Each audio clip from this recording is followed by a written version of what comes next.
বাংলায় এটা বছরের প্রথম দিন।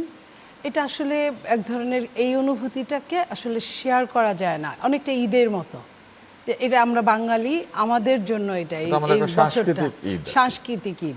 তো এই জায়গাটায় আপনার মঙ্গল ছিল। মঙ্গলকে যদি আমি বাংলায় অনুবাদ করি, এটা একটা সংস্কৃত শব্দ, আমার যদি ভুল না হয়, আমি ঠিক ক্লিয়ার না, ওভার ক্লিয়ার না। তো এটাকে যদি মঙ্গল অর্থ শুভ, আনন্দ অর্থ কিন্তু ভালো কিছু, এবং বৈশাখী তৎসম শব্দ। বৈশাখী হচ্ছে একটা মাস, একটা বছরের শুরুর মাস, এবং এটাকে আমরা বৈশাখটাকে আমরা আশা করি আমাদের সব কিছু ভালো হবে। দেখেন ঘুরে ঘাড়ে তিনটা কিন্তু একই জায়গায় এসে রূপান্তরিত হলো, কিন্তু এক একটা রাজনীতিবিদের হাতে গিয়ে ওটা এক একটা রূপ পেল। এই যে জোর করে যে পথটাকে আপনি সরিয়ে দেওয়া, বিসর্জন দেওয়া, পথটার নাম পাল্টে দেওয়া, এই জিনিসগুলোতে আসলে ধরলে অনেক কিছু, না ধরলে কিছুই না। ধরলে অনেক কিছু মানে মাঝখানে যে সরকারটা এসেছিল তার মঙ্গল নিয়ে কী হয়েছিল আমি জানি না, তার হঠাৎ করে আনন্দে আসলো, কারণ সেইখানে অনেক কিছু চেঞ্জ হওয়ার একটা পায়তারা চলছিল মানে শুরু হয়ে গিয়েছিল এরকম যে আপনার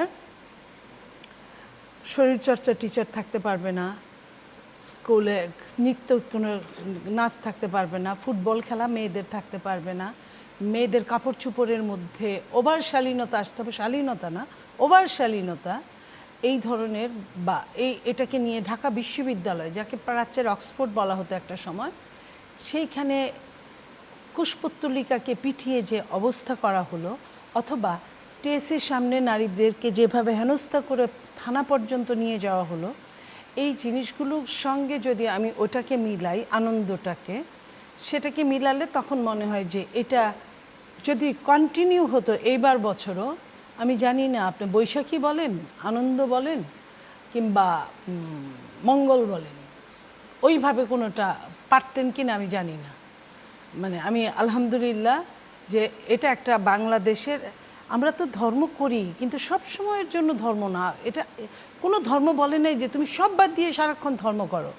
আমাদের আলাদা একটা জীবন আছে, আমাদের আলাদা সংস্কৃতি আছে, আমাদের সংস্কৃতিটাকে আমরা বাঁচিয়ে রাখতে পেরেছি, এই জন্য আলহামদুলিল্লাহ আমি বলবো যে আমি শুকর করছি। আজকে সারাটা দিন আমি কিছুক্ষণ পরপর টেলিভিশনে দেখছিলাম, ফোনের ফেসবুকে দেখছিলাম যে সব ঠিক আছে কিনা, এবং আমি মানুষের যে দৃষ্টিভঙ্গি, আপনার রমনা থেকে শুরু করে সমস্ত ঢাকা থেকে সমস্ত বাংলাদেশ, আমি যা দেখেছি, মানুষের ভেতরে একটা আলাদা একটা আনন্দ ছিল, একটা সাহস ছিল, যে সাহসটা গত বছর আমরা খুঁজে পাইনি। একটা ভীতিকর পরিবেশ ছিল।